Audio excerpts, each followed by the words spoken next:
donc beaucoup plus rigide, surtout sur l'arrière, puisqu'encore une fois, donc, le niveau physique des pilotes augmentait. Donc on voit par exemple ce gros boîtier de pédalier qui est fabriqué donc, aussi en extrusion, qui est quand même assez massif, qui a été bien sûr évidé donc, pour réduire le poids. Donc là, ça représente un élément important pour la rigidité du vélo en pédalage, en sprint, donc en pleine force, hein, bien sûr. Surtout donc avec des athlètes qui sont de plus en plus costauds, qui sont de plus en plus grands, de plus en plus forts. Parce que bon, avec de la spécialisation, bien évidemment, avec un niveau pro et en ne faisant que de l'entraînement et des courses, quand même au niveau physique, ça devient balèze. Donc je pense que ça va être l'évolution commune que l'on voit à travers les différents modèles. C'est toujours plus de rigidité. Bon, bien évidemment, si on peut, plus de légèreté.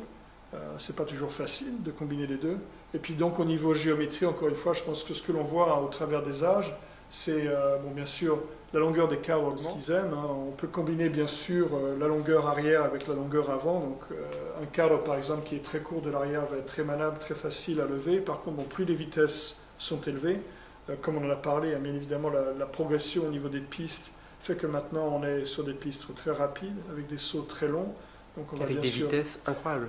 Bah écoute, oui, encore une fois, donc pour tout ce qui est maintenant au niveau olympique, hein, les pistes Coupe du Monde ou olympique, en bas de la piste de départ, donc qui est très haute, qui a plus de 8 mètres de haut, hein, ils arrivent à 50-60 km/h, donc avant le premier saut.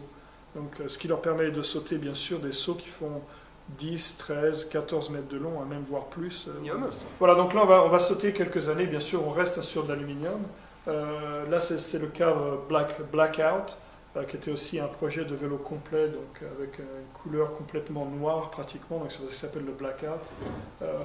Là, je pense que ce qui est intéressant, on voit un peu plus de tubes formés, hydroformés, notamment donc pour le top, très très fin d'ailleurs, ça sonne vraiment très clair, avec encore une fois donc énormément de rigidité au niveau du boîtier, avec un tube ovalisé à la base et éventuellement un boîtier de pédalier qui est plus large que le modèle précédent, aussi plus petit. Bien qu'il soit aussi spécifique parce qu'il n'est pas fileté. Donc on passe en jeu de pédalier probablement avec roulement inséré, avec cuvette ou pas d'ailleurs. Voilà, donc après on passe toujours à la recherche hein, d'une rigidité supérieure et d'une légèreté supérieure. On passe à ce qui était logique hein, en suivant ce qui se fait bien sûr en vélo de route, en VTT aussi bien sûr, c'est le carbone. Pourquoi? Parce que bon, c'est très léger. C'est très rigide, c'est aussi très costaud en fait. J'ai vu quelques vidéos par exemple de Santa Cruz qui a comparé leur cadre VTT à lui avec leur cadre VTT carbone, et le carbone est parfois jusqu'à 5 fois plus costaud. Alors pas en impact sur le cadre, mais en impact de force en type utilisation, c'est assez incroyable. Donc bien sûr l'avantage encore une fois c'est très très léger. Je dirais que ça doit être de 30 à 40% plus léger que l'aluminium dans une application similaire. C'est aussi costaud, c'est plus rigide.